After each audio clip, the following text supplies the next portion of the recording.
श्री स्वामी समर्थ. नमस्कार मंडळी.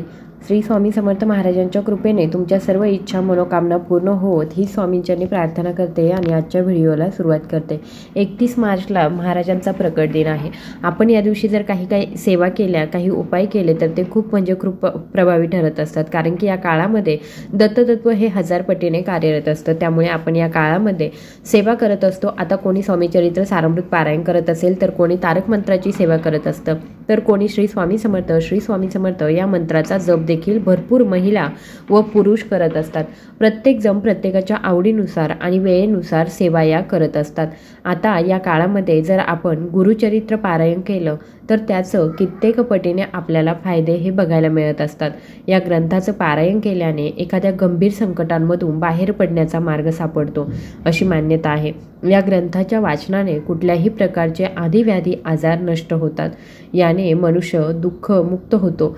घरामध्ये गुरुचरित्र वाचनाने नकारात्मक वातावरण नाहीसं होतं आणि आनंद, चैतन्य व प्रसन्नता निर्माण होते. पितृदोष आणि वास्तुदोष यावरती उपाय म्हणून गुरुचरित्र पारायण केल्यास प्रभावी अनुभव येत असतात. विशिष्ट समस्यांवर जसे की लग्न, शिक्षण, करिअर, आरोग्य यामध्ये येत असणाऱ्या अडचणींवर गुरुचरित्र पारायण केले तर सकारात्मक अनुभव येत असतो. आपल्या कुंडलीतील ग्रह, नक्षत्र, पितृदोष, प्रारब्ध दोष यावर गुरुचरित्र एक रामबाण उपाय असल्याचे जाणकार सांगतात. आता प्रत्येकालाच इच्छा असते की गुरुचरित्र पारायण करावे, पण घरामध्ये लहान बाळ असतं किंवा आपल्याला इतरही काही कामांसाठी बाहेर जावं लागतं, ऑफिससाठी जावं लागतं किंवा इतर काही कामे असतील किंवा घरामध्ये असे काही व्यक्ती असतात की ते मांसाहार करत असतात किंवा इतरही काही अडचणी, अडथळे येत असतात. यामुळे आपल्याला गुरुचरित्र पारायण करणं शक्य होत नाही. तर आपल्याला या स्वामी महाराजांच्या प्रकट दिनापर्यंत गुरुचरित्र पारायण करणे शक्य नसेल तर आपण गुरुचरित्रामधील एक अध्याय पठण करायचा आहे की ज्यामुळे आपल्याला स्वामी महाराजांचा, दत्त महाराजांचा आशीर्वाद हा प्राप्त होईल व आपल्या आयुष्यातील सर्व दुःख, संकट, अडचणी, अडथळे नक्कीच दूर होण्यास मदत होईल. तसेच आपली जी काही इच्छा आहे, मनोकामना आहे तर ती देखील पूर्ण होईल. तर कोणता अध्याय वाचावा, तसेच कोणत्या सेवा कराव्यात, सर्व नियम पाळणे गरजेचे आहे का याबद्दलची सर्व माहिती आपण आज या व्हिडिओमधून बघणार आहोत.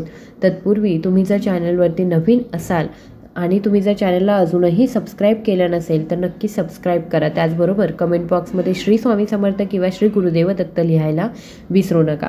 आता खरं सांगायचं झालं तर सर्वात मोठी स्वामी सेवा म्हणजे दुःखात असणाऱ्याला स्वामी मार्ग दाखवणे. कारण त्याने एकदा स्वामी महाराजांना मानलं की त्याच्या पुढच्या संपूर्ण आयुष्याची जबाबदारी स्वामी महाराज घेतात आणि तो जेव्हा जेव्हा दुःखातून बाहेर पडतो तेव्हा त्याच्याही नकळत त्याचा आत्मा तुम्हाला आशीर्वाद देऊन जातो.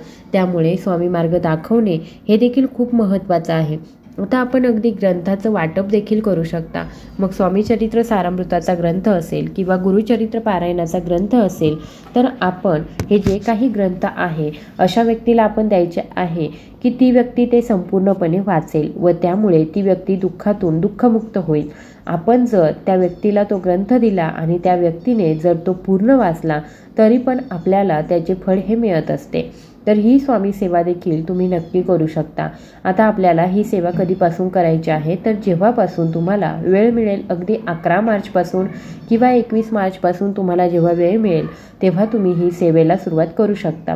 फक्त दिवसभरामध्ये कधीही पठण केलं तरी चालेल, पण फक्त दुपारी 12 ते 12:30ची जी वेळ आहे त्या वेळेमध्ये आपल्याला ही सेवा करायची नाही. कारण की श्री दत्त महाराजांच्या भिक्षेची वेळ ही असते. त्यामुळे ती वेळ सोडून आपण कोणत्याही वेळेमध्ये सेवा करू शकता. फक्त सूतक असेल किंवा मासिक धर्म असेल तर या काळामध्ये आपल्याला ती सेवा करायची नाही. तसेच घरामध्ये मांसाहार जो आहे तो वर्ज्य ठेवायचा आहे. आता भरपूर वेळा आपल्या घरामध्ये असे काही व्यक्ती असतात की ते मांसाहार करत असतात, ते आपलं काहीच ऐकत नाही. तर मग अशा वेळेस आपण स्वामी सेवा बंद करायची का? तर आपण स्वामी सेवा बंद नाही करायची. तर आपण घरामध्ये गोमूत्र शिंपडायचं आणि परत सेवेला सुरुवात करायची आहे. कारण की आपण आपल्या पद्धतीने सेवाही करत राहायची आहे. आता ती व्यक्ती जर आपलं ऐकतच नसेल तर या गोष्टीला आपण देखील काही करू शकत नाही. स्वामी आपण त्या व्यक्तीच्या आयुष्यामध्ये सुख, शांती, समृद्धी आणि सकारात्मकता आणतील. आता या सेवा करण्याचा अगोदर आपण एक नारळ घ्यायचा आहे, खडीसाखर घ्यायची आहे. जवळच स्वामी महाराजांचे मंदिर असेल, दत्त महाराजांचे मंदिर असेल तर तिथे आपल्याला जायचे आहे आणि आपली जी काही इच्छा आहे, मनोकामना आहे आपण ती बोलायची आहे. तर सर्वात प्रथम आपण नारळ, खडीसाखर हातामध्ये घ्यायचं आहे. तुमचं नाव सांगायचं आहे, गोत्र सांगायचं आहे. तसेच मी ही सेवा करणार आहे, मी स्वामीचरित्र सारामृत पठण करणार आहे किंवा गुरुचरित्रामधील हा अध्याय पठण करणार आहे, मी 21 दिवसांची सेवा करणार आहे, 11 दिवसांची सेवा करणार आहे, ही सेवा तुम्ही माझ्याकडून पूर्ण करून घ्या असे आपण म्हणत आपली इच्छा मनोकामना स्वामी महाराजांना सांगायची आहे।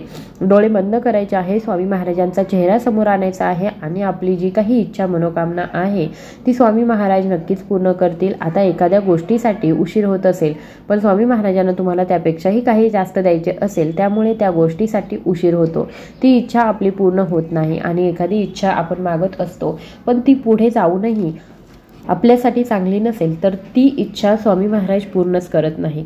तुम्ही जे मागताय ते तुम्हाला नक्की मिळेल, फक्त स्वामी महाराजांवरून आपला विश्वास डगमगू देऊ नका। आता आपण या कालामध्ये एक श्लोकी गुरुचरित्र देखील पठण करू शकता, यामुळे देखील गुरुचरित्र पारायण केल्याचे संपूर्ण फळ मिळत असते।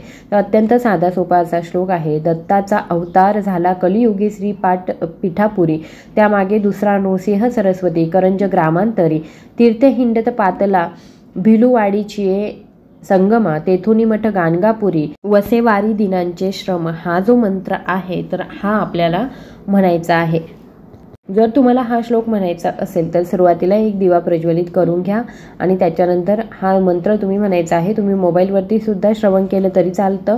हा मंत्र म्हणण्यापेक्षा श्लोक आहे तो किती वेळा म्हणायचा, आपण दररोज 108 वेळा म्हणू शकतो किंवा तुम्हाला कमीत कमी 21 वेळा 11 वेळा जर हे शक्य असेल तर तेवढ्या वेळा म्हटला तरी चालेल। अगदी लहान मुलं किंवा वृद्ध व्यक्ती प्रत्येकजण ही सेवा जी आहे ती करू शकता, यामुळे देखील आपल्याला गुरुचरित्र पारायण केल्याचे फळ जे आहे ते मिळत असतं। फक्त मनापासून श्रद्धेने सेवा करा, तुम्हाला स्वामी महाराज कधीच काही कमी पडू देणार नाही। आता यानंतर गुरुचरित्रमधील आपण 9वा अध्याय पठण करू शकता। 9वा अध्याय पठण केल्यामुळे गुरुकृपेने आपली सर्व कामे व्यवस्थितरित्या पार पडत असतात, आपल्या सर्व इच्छा मनोकामना देखील पूर्ण होत असतात। पण आपण एक नियम धरायचा आहे की सकाळी 7 वाजता पठण करणार आहे किंवा मग मी सायंकाळी 8 वाजता पठण करणार आहे, जी काही वेळ आहे त्या वेळेमध्येच आपण हा अध्याय पठण करावा। यामुळे आपल्याला कित्येक पटीने पुण्यफळ हे मिळत असतं, आपली इच्छा मनोकामना देखील पूर्ण होते। देवघरामध्ये एक दिवा प्रज्वलित करावा, एक तांब्या भरून पाणी देखील जवळ ठेवायचं आहे। त्यानंतर गुरुचरित्रमधील 9वा अध्याय पठण करायचा आहे। पठण करून झाल्यानंतर स्वामी महाराजांना तुम्ही प्रसाद अर्पण करायचा आहे। मग घरामध्ये जे काही बनवलं असेल भाजी भाकर ते दाखवलं तरी पण चालतं। जे काही तांब्याभरून पाणी आपण जवळ घेतलेलं असेल तर ते आपल्याला पठण करून झाल्यानंतर घरातील सर्व व्यक्तींना ते पाणी थोडंसं ग्रहण करायला द्यायचं आहे, घरामध्ये शिंपडायचं आहे। यामुळे सुद्धा घरातील नकारात्मकता दूर होण्यास मदत होते।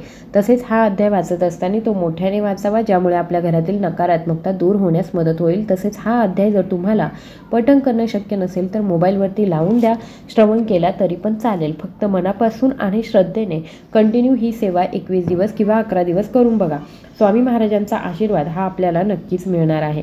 तुम्हाला वाटत असेल की मित्रमैत्रिणींकडून देखील ही स्वामी सेवा घडावी तर त्यांना सुद्धा हा व्हिडिओ तुम्ही शेअर करू शकता। धन्यवाद।